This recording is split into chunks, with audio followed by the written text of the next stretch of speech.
Olá, sejam bem-vindos. Eu sou o professor Antônio, do Departamento de Matemática da Universidade Federal de Ouro Preto, e neste vídeo eu irei falar sobre a regra da cadeia. Antes de falar sobre o teorema da regra da cadeia, eu vou falar rapidamente sobre derivadas parciais de ordem superior. Bom? Então, o que são derivadas parciais de ordem superior? Assim como lá no cálculo 1, nós tínhamos para uma função diferenciável f de x a derivada primeira, a derivada segunda, a derivada de ordem 3, de ordem 4, de ordem 5 e assim por diante, quando elas existirem, né? No caso das derivadas parciais, vai acontecer o mesmo. Nós também vamos ter, quando elas existirem, derivadas parciais de primeira ordem, de segunda ordem, de terceira ordem e assim por diante. Bom? E como que a gente vai calcular essas derivadas parciais de ordem maior do que 1? Né? De ordem 2, ordem 3, ordem 4 e assim por diante. Bom, as derivadas parciais, elas são dadas de forma recursiva, ou seja, para a gente conseguir calcular a derivada segunda de uma função, primeiro a gente vai ter que calcular a derivada primeira. Para a gente calcular a derivada quinta, a gente vai precisar da derivada quarta, e assim por diante. Bom, por exemplo, suponhamos aqui que a gente tem uma função f de xy, e essa função seja diferenciável. Tá? Então a gente pode, suponha que ela tenha três derivadas, pelo menos. Né? A gente pode derivar ela pelo menos três vezes, né? Aqui em relação a x, em relação a y, e depois em relação a x de novo, como está aqui no exemplo. Bom? Então a gente tem algumas notações, né? Qualquer uma dessas quatro notações a gente pode utilizar, né? Aqui a gente, na primeira notação, nós estamos utilizando a notação del 3 de f sobre del x, del y, del x, ou seja, esse 3 indica que a gente está calculando a derivada de ordem 3, e aqui embaixo nós temos del x, del y, del x, ou seja, a gente está calculando primeiro a derivada em relação a x, depois em relação a y, depois em relação a x de novo.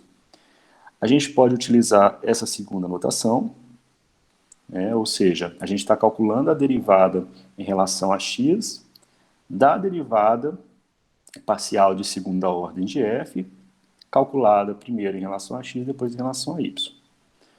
Ou a gente pode utilizar essa terceira notação, né, que indica claramente aqui que nós derivamos primeiro f em relação a x, depois nós pegamos o resultado e derivamos em relação a y, e por fim derivamos em relação a x novamente. E nós podemos utilizar também essa quarta notação, né? F subíndice x, y, x, né? Que indica que a gente derivou primeiro em relação a x, depois em relação a y, depois em relação a x. Pelo teorema de Clairaut, que a gente viu na aula anterior, desde que essas funções, essas derivadas sejam contínuas, a gente pode trocar a ordem de diferenciação. Ou seja, calcular a derivada de f em relação a x, depois em relação a y, depois em relação a x, vai ser o mesmo que eu calcular a derivada de f em relação a y, depois em relação a x, depois em relação a x de novo, por exemplo. Tá? Então, desde que as condições do teorema de Clairaut sejam satisfeitas, a gente pode trocar a ordem de derivação. Tá? Por exemplo, vamos considerar a função f de xy dada por x ao cubo, que multiplica y à quinta, que multiplica z à sétima, mais o arcosseno de x multiplicado pela raiz de z. Tá? Nós queremos calcular a derivada de ordem 4 dessa função f de x, y, z. Né? E essa derivada parcial de ordem 4, primeiro o exercício está pedindo para a gente calcular em relação a x, depois em relação a z, depois em relação a y e por fim em relação a y novamente. Tá? Mas observem o seguinte, se eu for diferenciar, derivar essa função em relação a x, então eu preciso derivar essa parte aqui em relação a x, que é um polinômio, tranquilo de derivar, né? E depois a gente tem que derivar esse termo aqui da soma, que é o arcosseno de x multiplicado pela raiz de z. Que quando eu for derivar em relação a x, eu vou ter que utilizar a regra da cadeia para funções de uma variável. Depois, se eu for derivar em relação a z, novamente eu tenho que derivar essa função aqui, utilizando a regra da cadeia, para derivar em relação a z, tá? A regra da cadeia para a função de uma variável.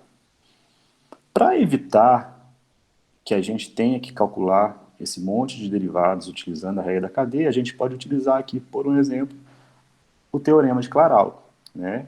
Ou seja, ao invés de derivar primeiro em relação a x e depois em relação a z e por fim em relação a y, a gente pode trocar essa ordem de derivação e derivar primeiro em relação a y. Qual que é a vantagem disso nesse exercício, por exemplo? Se a gente derivar em relação a y, essa função f de x, y, z, observem que esse segundo termo aqui, o arco seno de x que multiplica a raiz de z, não depende de y. Então, quando a gente derivar essa função em relação a y, a derivada desse arco seno vai ser igual a zero, porque ela não depende de y. Bom? Então, essa derivada aqui, a gente pode calculá-la da seguinte forma. Primeiro a gente vai calcular a derivada em relação a y, depois a gente vai calcular em relação a y de novo, depois em relação a x e por fim em relação a z. Utilizei aqui o teorema de Clairaut para poder derivar, né, para poder trocar a ordem de derivação. Bom? Então, primeiro vamos calcular a derivada em relação a y. A derivada de f em relação a y vai ser igual, se eu derivar esse primeiro termo da soma em relação a y, eu vou considerar o x e o z como constantes, então a gente vai ter 5 que multiplica x ao cubo, que multiplica y à quarta, que multiplica z à sétima. Mais a derivada do arco seno de x que multiplica a raiz de z em relação a y. Como o arco seno de x que multiplica a raiz de z não depende de y, a derivada dessa função vai ser zero, quando eu derivar em relação a y. Então, mais zero. Então, nós temos que a derivada parcial de f em relação a y é igual a 5x ao cubo, que multiplica y à quarta, que multiplica z à sétima. Agora nós vamos derivar de novo em relação a y, porque aqui, ó, a segunda derivada é em relação a y.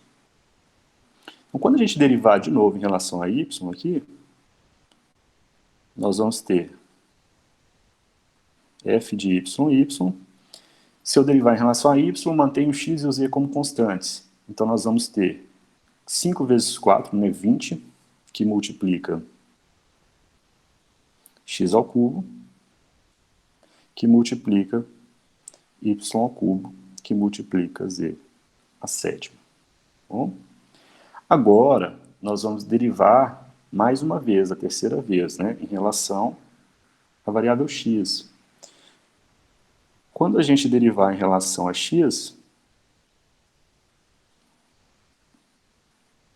essa derivada segunda aqui, né, nós vamos considerar então agora y e z como constantes e vamos derivar em relação a x. Então a gente vai ter 3 vezes 20, que vai ser 60, que multiplica x ao quadrado, que multiplica y ao cubo, que multiplica z à sétima. E por fim, nós vamos derivar agora em relação a z, que aqui é a nossa quarta derivada, né? Se eu derivar em relação a z agora, eu obtenho a derivada de ordem 4 dessa função, uma das derivadas de ordem 4 dessa função, né, que vai ser dado por 7 vezes 60, que é igual a 420, que multiplica x ao quadrado, que multiplica y ao cubo, que multiplica z à sexta.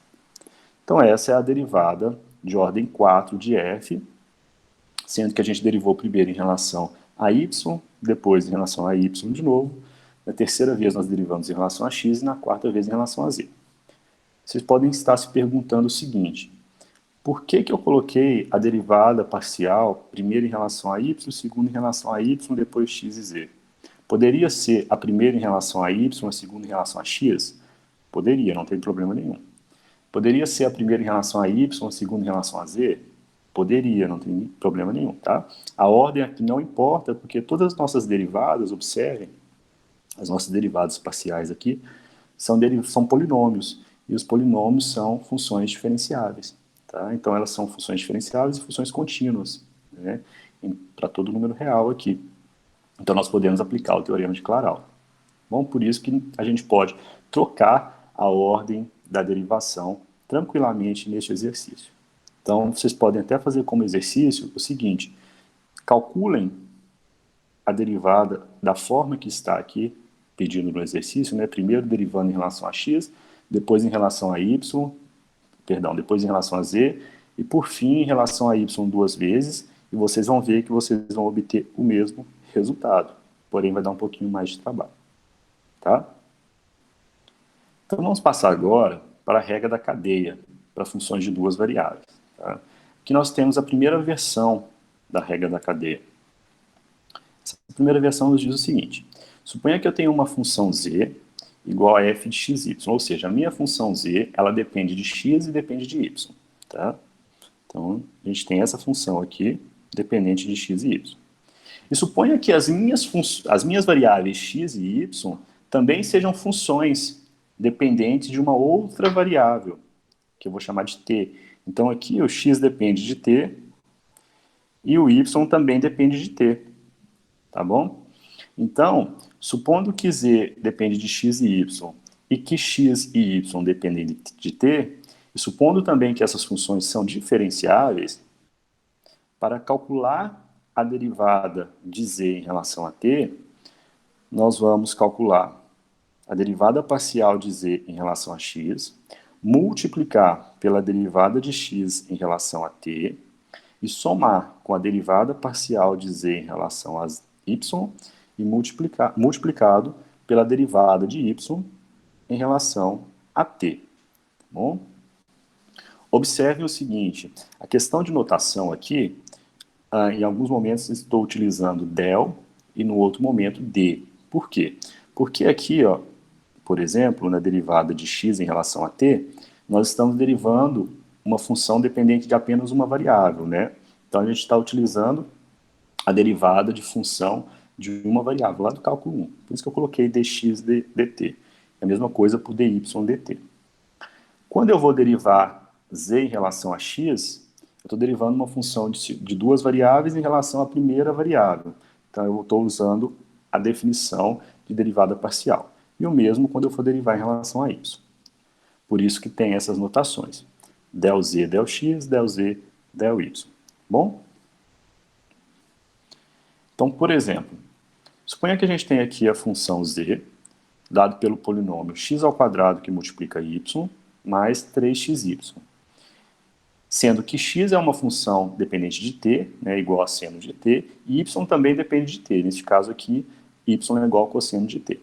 E a gente quer calcular a derivada de z em relação a t no instante em que t é igual a zero. Tá? Então, olha só. Pela regra da cadeia, a derivada de z em relação a t vai ser igual à derivada parcial de z em relação a x, que multiplica a derivada de x em relação a t,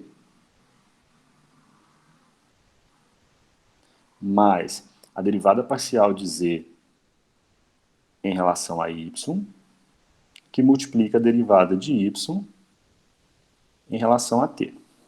Bom, então a gente precisa calcular essas derivadas aqui para determinar a derivada de z em relação a t.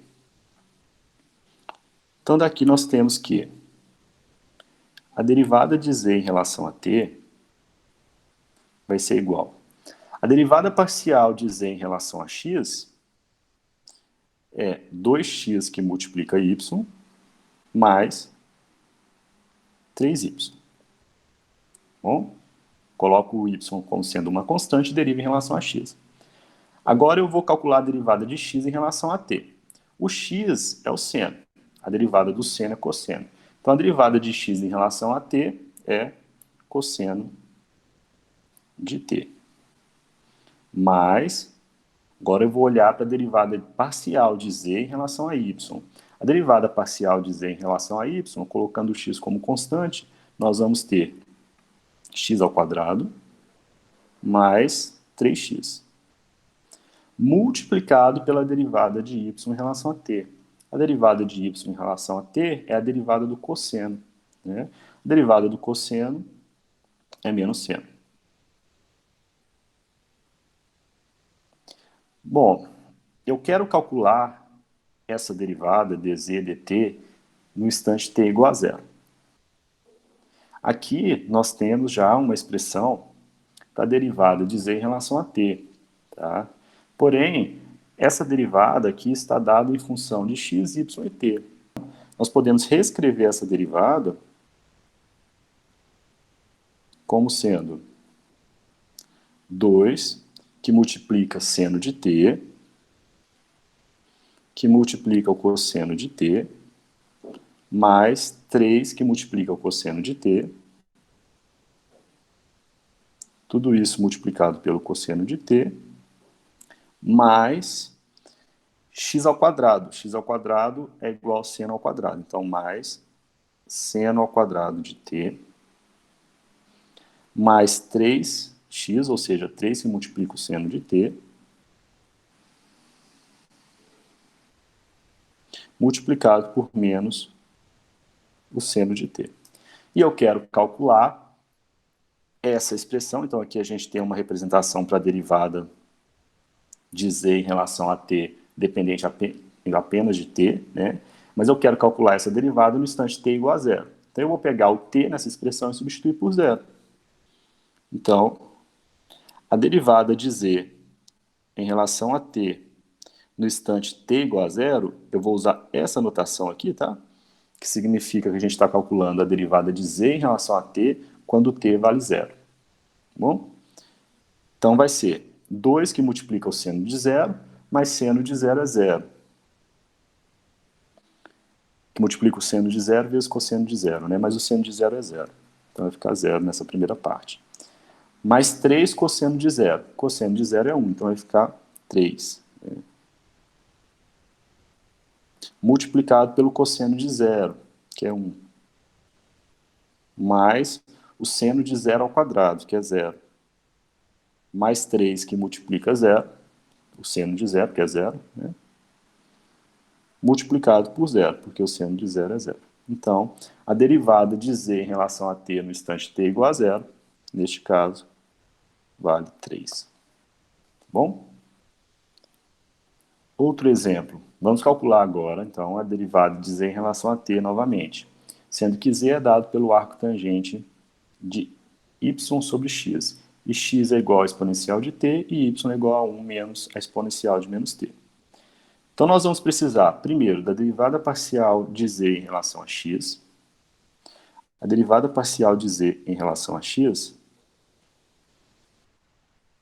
a gente vai utilizar aqui a regra da cadeia para funções de uma variável. Por quê? A gente vai considerar o y como sendo constante e derivar em relação a x. Então, a gente vai derivar a função de dentro em relação a x, tá? Então, vai ficar a derivada em relação a x de y sobre x, multiplicado pela derivada do arco tangente, aplicado na função de dentro. A derivada do arco tangente é 1 sobre 1 mais x ao quadrado. Só que aqui a função de dentro é y sobre x. Então, nós vamos ter 1 sobre 1 mais y sobre x ao quadrado. A derivada de y sobre x em relação a x é menos y sobre x ao quadrado. Então, nós vamos ter menos y sobre x ao quadrado, que multiplica 1 sobre 1 mais y ao quadrado sobre x ao quadrado. E esse produto ele pode ser reescrito como sendo menos y dividido por x ao quadrado mais y ao quadrado. Então aqui nós temos a derivada parcial de z em relação a x. Nós precisamos também calcular a derivada parcial de z em relação a y.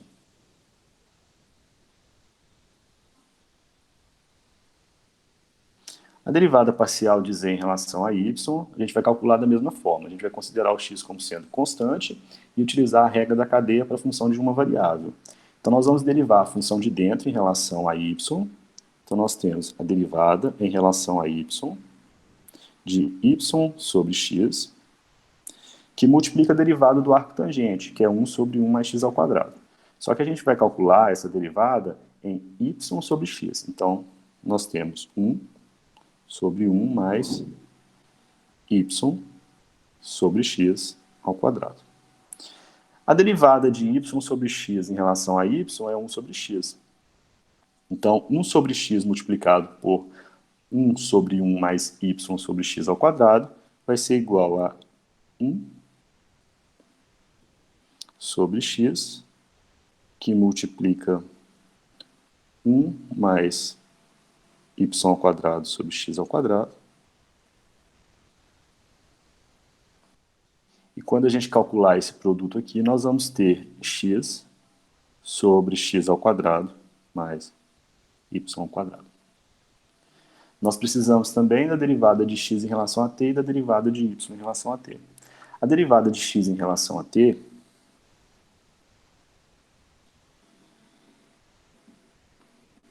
é a derivada da exponencial de t. A derivada da exponencial é a própria exponencial.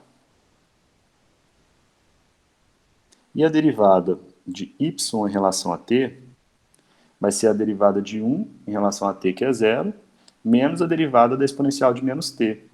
Mas a derivada da exponencial de menos t é menos a exponencial de menos t, né? Então vai ficar a exponencial de menos t.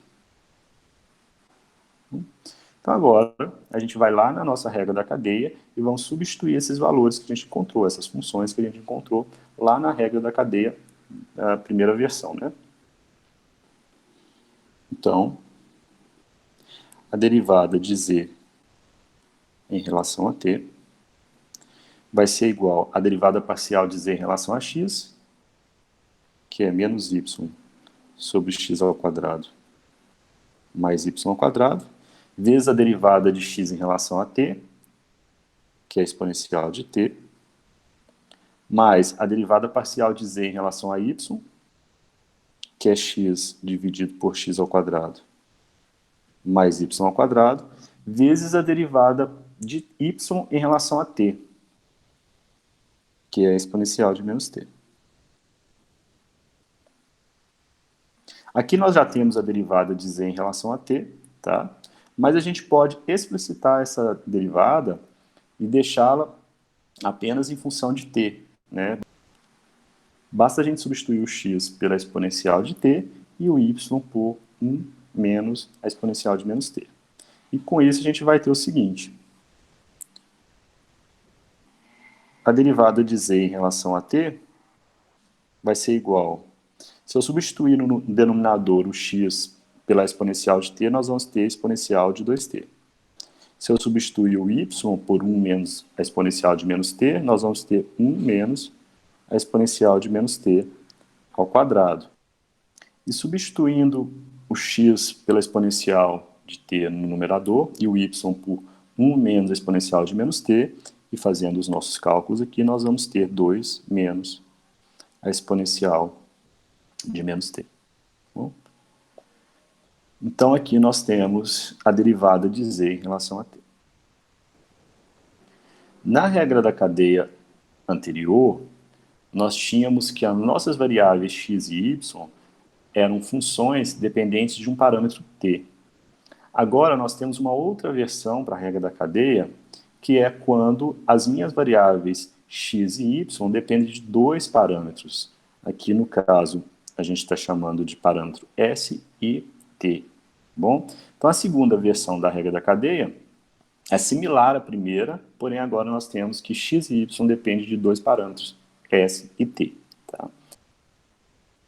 E esse teorema, né, a segunda versão da regra da cadeia, nos diz o seguinte: se a gente tem uma função z igual a f de xt diferenciável e x e y dependem de s de t e também são diferenciáveis em relação a essas variáveis, então a composta de f com x de st e de y de st também vai ser uma função diferenciável em relação a s em relação a t, e além disso as suas derivadas parciais em relação a s em relação a t vão ser dadas por a derivada parcial de z em relação a s vai ser a derivada parcial de z em relação a x, multiplicado pela derivada parcial de x em relação a s, mais a derivada parcial de z em relação a y multiplicado pela derivada parcial de y em relação a s. E o mesmo vai acontecer com a derivada parcial de z em relação a t. Tá bom? Como aqui nós temos duas variáveis, né, e consequentemente nós temos duas possíveis derivadas parciais, nós temos aqui o diagrama, que é chamado de diagrama da árvore, que pode ajudá-los, né, a lembrar da regra da cadeia, tá, nessa segunda versão. Observe que esse diagrama é feito da seguinte forma. Aqui no topo da pirâmide, né, da árvore, nós temos z, né, a função z. E esse diagrama está nos dizendo que essa função z, ela depende da variável x e da variável y. E essas variáveis x e y dependem da variável s e da variável t. Então, olha só, a gente tem que z, indiretamente, depende de s e também depende de t. Tá bom? Então, se a gente quiser calcular a derivada de z em relação a s, por exemplo, usando esse diagrama da árvore, nós temos aqui del z, del s, basta a gente seguir o caminho, vamos dizer assim, de z até s, através dessa árvore. Então, olha só, se a gente for seguir do lado esquerdo dessa árvore esse caminho, nós vamos ter a derivada parcial de z em relação a x, multiplicado pela derivada parcial de x em relação a s, né? Está escrito aqui, ó. Basta a gente olhar para o diagrama. E agora a gente vai para o lado direito. Nós temos aqui, então, a derivada parcial de z em relação a y, então a gente vai somar com a derivada parcial de z em relação a y e multiplicar pela derivada parcial de y em relação a s. Então, para utilizar esse diagrama, basta a gente seguir essas linhas, esses caminhos que saem de z e vão até a s, se a gente quiser calcular a derivada parcial em relação a s, ou seguir o caminho até t, se a gente quiser calcular a derivada parcial em relação a t. Então, por exemplo, aqui a gente tem uma função z, que é igual ao exponencial de x vezes seno de y, sendo que o x depende de s de t e o y também depende de s de t. E a gente quer calcular a derivada parcial de z em relação a s. A gente sabe lá da regra da cadeia, né, a segunda versão, que a derivada parcial de z em relação a s, ela é igual à derivada parcial de z em relação a x, que multiplica a derivada parcial de x em relação a s, mais a derivada parcial de z em relação a y, que é a segunda variável, multiplicado pela derivada parcial de y em relação a s. Então, para a gente calcular a derivada parcial de z em relação a s, nós precisamos de calcular essas quatro derivadas parciais aqui que aparecem do lado direito dessa igualdade. Então, a derivada parcial de z em relação a s é igual. Se eu derivar z em relação a x, eu vou derivar a exponencial de x em relação a x, que é a própria exponencial de x. Então, nós vamos ter exponencial de x, que multiplica seno de y, multiplicado pela derivada parcial de x em relação a s. Se eu derivar x em relação a s, eu vou ter t ao quadrado, mais a derivada parcial de z em relação a y. Se eu derivar z em relação a y, vai ficar a derivada do seno multiplicado pela exponencial de x. A derivada do seno é o cosseno. Então, nós vamos ter exponencial de x, que multiplica o cosseno de y, multiplicado pela derivada parcial de y em relação a s. Se eu derivar y em relação a s, nós vamos ter 2, que multiplica s, que multiplica t. Então, essa é a derivada parcial de z em relação a s. A gente pode reescrever essa derivada em termos das variáveis s e t. Como que a gente faz isso? No lugar de x, nós vamos colocar s que multiplica t ao quadrado. No lugar de y, nós vamos colocar s ao quadrado que multiplica t. Então, nós podemos reescrever essa derivada parcial como sendo a exponencial de x, ou seja, a exponencial de st ao quadrado, multiplicado pelo seno de y, ou seja, o seno de s ao quadrado t, vezes t ao quadrado, mais a exponencial de x, que é igual a exponencial de s t ao quadrado, multiplicado pelo cosseno de y, ou seja, multiplicado pelo cosseno de s ao quadrado, t, vezes 2st. Então, essa é a derivada parcial de z em relação a s. Tá? Agora, nós vamos calcular a derivada de z em relação a t. Para calcular a derivada parcial de z em relação a t, a gente vai proceder da mesma forma. A gente vai utilizar a regra da cadeia, segunda versão. Então, olha só. A derivada parcial de z em relação a t, pela regra da cadeia, né, a segunda versão, que a gente acabou de ver, ela é dada pela derivada parcial de z em relação a x, que multiplica a derivada de x em relação a t, mais a derivada parcial de z em relação a y, que multiplica a derivada parcial de y em relação a t. Bom? Então, daqui a gente tem que a derivada parcial de z em relação a t vai ser igual. A derivada parcial de z em relação a x a gente já calculou. Né? Ela é igual a exponencial de x que multiplica seno de y. Então, aqui nós temos a exponencial de x que multiplica seno de y, vezes a derivada parcial de x em relação a t. Se eu derivar x em relação a t, eu vou considerar o s como sendo constante, então a gente vai ter 2 que multiplica s que multiplica t. Então aqui nós vamos ter 2st mais a derivada parcial de z em relação a y. A derivada parcial de z em relação a y a gente já calculou também. É a exponencial de x que multiplica o cosseno de y. Então aqui vai ficar a exponencial de x que multiplica o cosseno de y, vezes a derivada de y em relação a t. Mas a derivada de y em relação a t, o y está aqui, eu vou manter o s como constante e vou derivar em relação a t. Então, a gente vai ter s ao quadrado. Então, multiplicado por s ao quadrado. Aqui, nós temos uma expressão para a derivada parcial de z em relação a t. Porém, a gente pode representar essa derivada ainda como sendo uma função explícita de s e de t. Né? Ou seja, a gente vai, no lugar de x, colocar o valor de x em relação a st, e no lugar de y, nós vamos colocar o valor de y em relação a st. Né? Então, nós temos que a derivada parcial de z em relação a t, ela é igual à exponencial de x, só que x é s que multiplica t ao quadrado. Então, nós vamos ter a exponencial